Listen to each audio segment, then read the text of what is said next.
Assessore Bottacin, oggi una esercitazione insomma di un certo rilievo, ci può spiegare un po' in che cosa è consistita, quante persone sono state coinvolte e come sta andando?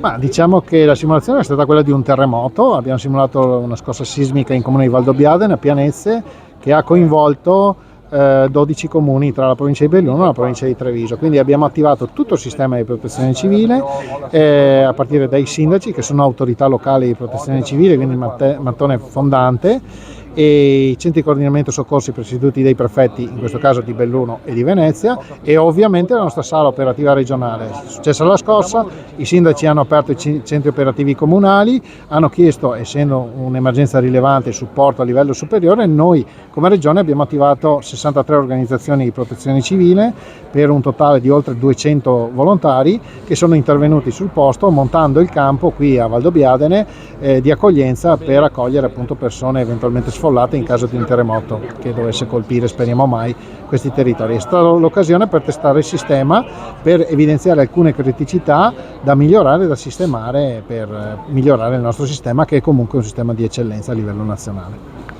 Ci può anticipare quali sono queste criticità che secondo lei bisognerebbe un attimino sistemare? Guardi, noi faremo una riunione martedì pomeriggio, perché l'esercitazione non è terminata, termina domenica sera, quindi martedì faremo il sunto di tutte le varie osservazioni, tutte le criticità che abbiamo rilevato.